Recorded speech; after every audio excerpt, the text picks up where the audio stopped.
Hola, muy buenos días, Precia. Bueno, queremos saber su postura como presidenta del Colegio Médico en cuanto a este debate. Primero, cómo ve el debate y las diferencias que se ven cada vez más distantes y cuando quedan menos días, sobre todo para esa fecha límite.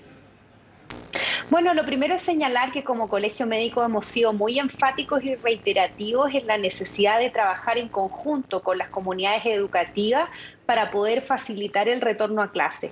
Lo venimos señalando desde el 2020, desde abril del 2020, solicitando una mesa de educación que permita al gobierno sentarse con las comunidades educativas, con los profesores, personal para docente, padres apoderados, niños, niñas y adolescentes y crear las condiciones, trabajarlas en conjunto para facilitar que esto ocurra. Tal como ha pasado en vacunas, creemos que es necesario poner el objetivo y trabajar y alinear a los distintos Isquia. actores, entendiendo las preocupaciones que ellos viven, como también las distintas medidas que hay que tomar para poder facilitar que este proceso se lleve a Exacto, cabo. es un diagnóstico que ustedes han hecho y lo han reiterado. El tema es que estamos ya en menos de 2 semanas y por eso esos acercamientos no se ha dado, salvo hoy día que en un cuarto comité asesor va a asistir el colegio de profesores, pero tampoco se han visto estas posturas cercas. Ayer un ministro decía que no había voluntad de trabajar por parte de los profesores y lo que hace finalmente es separar más aún las posturas. Por eso, para ustedes como colegio médico, ¿están las condiciones o cómo debiese ser una entrada gradual, como han dicho las autoridades, a clases? Más que estén las condiciones, uno debe crear las condiciones seguras. Nunca va a existir un riesgo cero. Hay que poner todos los elementos sobre la mesa, pero algo sustantivo por parte del gobierno es quizá abrir esta instancia de diálogo y que ocurra tal como ha pasado en materia de vacunas, donde hay una alineación de los distintos actores, donde todos estamos trabajando en pos del proceso de vacunación. Lo mismo debe ocurrir con el retorno a clase, pero eso no lo puede hacer el gobierno solo y es el primer punto que es muy necesario que esclarezca, dejar este ánimo beligerante con el colegio de profesores, porque lo que hay que hacer es conciliar y poder crear un trabajo colaborativo, sino muy probablemente es que este proceso se siga postergando. Nosotros esperamos que en los próximos días y ojalá la misma reunión que tienen en este momento en el Consejo Asesor, el gobierno reconozca el error y lo corrija al más breve plazo. ¿Debería haber comenzado antes la vacunación a los profesores?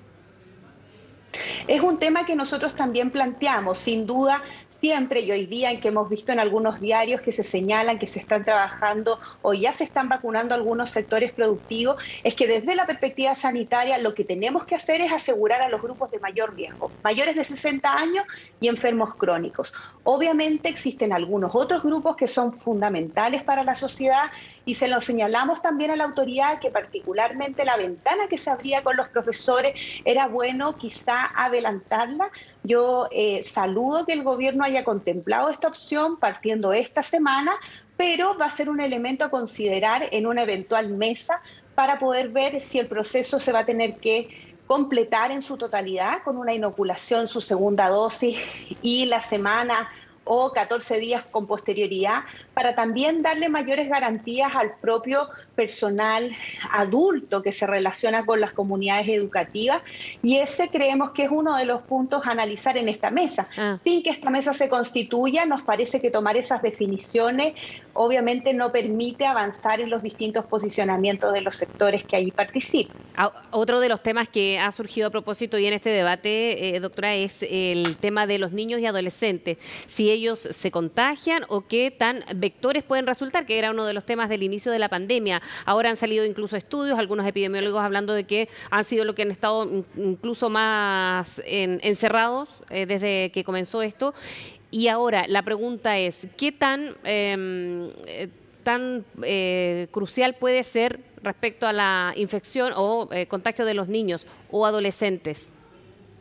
Bueno, nosotros hemos querido clarificar algunos dichos del ministro de Salud que quizá no pudieron plantear el énfasis tan claro, porque efectivamente los niños, niñas y adolescentes sí se contagian de COVID-19. De hecho tenemos más de 50.000 casos en el país, obviamente son menores que los adultos de mayor riesgo, y también existen cifras de mortalidad en estos grupos, y estos son elementos que no impiden el regreso a clases, sino que hay que ponerlos sobre la mesa para justamente ponderar los riesgos y beneficios y también tomar las medidas de precaución. Existen muchos países en el mundo, entendiendo que no tenemos las mismas realidades que los países europeos, que han iniciado sus procesos escolares, que no han tenido brotes tan relevantes, pero hay que reconocer que la susceptibilidad de los niños, niñas y adolescentes existe, es menor, se ha podido establecer en alrededor de un 40 o 50%, pero también sabemos que hay estudios nuevos que han podido esclarecer que el contagio intradomiciliario sí es muy relevante, que es algo que también le preocupan a los padres y apoderados.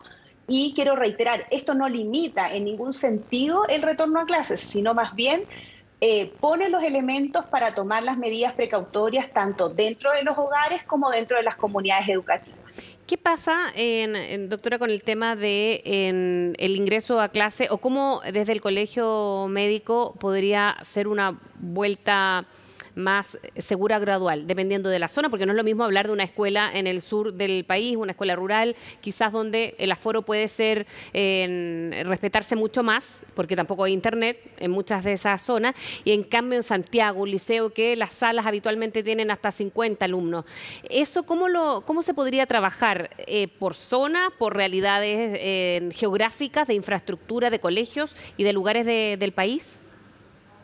Bueno, lo primero es señalar que o saludar que el presidente haya podido esclarecer ayer que esto no es algo que se establece por decreto y vaya a ser homogéneo a lo largo de todo el país, sino que debe ser gradual, debe ser voluntario y debe ser adaptado tanto a las condiciones epidemiológicas, porque sin duda hay una serie de fenómenos en torno al retorno a clases, como el aumento de la movilidad de los padres, el uso del transporte escolar, como también de que debe ser adaptado a las realidades de los centros educacionales. Y para eso, tal como se ha solicitado que exista una mesa central que nos permita tener un diálogo entre los distintos actores, también hay que hacer lo mismo adaptado a las realidades locales y reconocer cuáles son las fortalezas y falencias que permitan de forma alternada, en horarios discontinuos, con jornadas en la mañana y en la tarde, con horarios diferidos, poder iniciar los procesos presenciales valorando de forma sustantiva, y en esto quiero ser muy clara,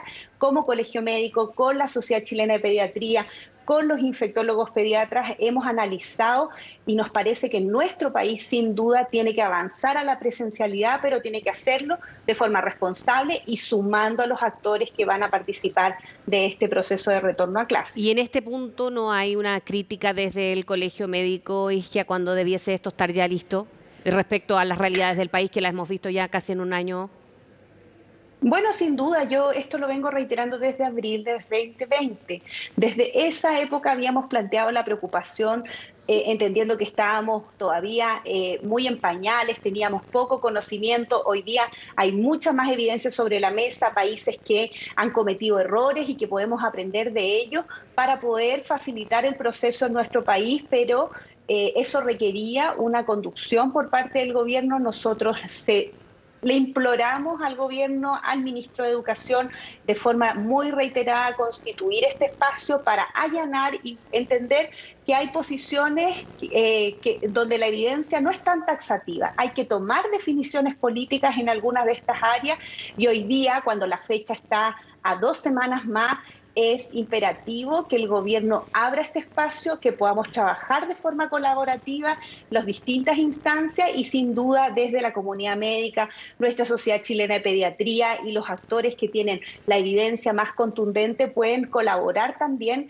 para que se vayan logrando acuerdos poniendo, tal como lo ha hecho siempre los profesores y la comunidad educativa, a los niños en el centro. Pero eso requiere mucha mayor capacidad de diálogo y creo que el gobierno tiene que muy pronto dar una señal muy clara en esa medida. Esperamos que tengamos noticias de la reunión que ellos van a tener en el Consejo Asesor del día de hoy.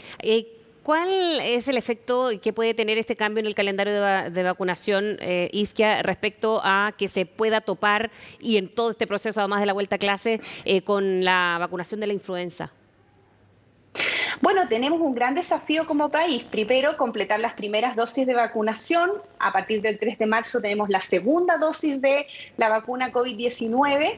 Alrededor de la tercera semana de marzo deberíamos iniciar la vacunación de la influenza, y a esto se suman 2 nuevos otros fenómenos, que es la elección de abril la cual lamentablemente no va a contar con ninguna de las opciones que también habíamos propuesto como colegio médico para facilitar los procesos democráticos.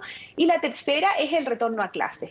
Esos elementos también tienen que estar sobre la mesa dentro del punto de vista logístico y estamos muy expectantes de cuándo van a llegar las nuevas partidas de vacunas, comprendiendo que se está logrando una meta que hemos valorado de forma sustanciosa, que es vacunar a casi 1 millón de personas de forma semanal, pero recordemos que tenemos alrededor de 4 millones de dosis en nuestro país y ya estamos completando esos universos.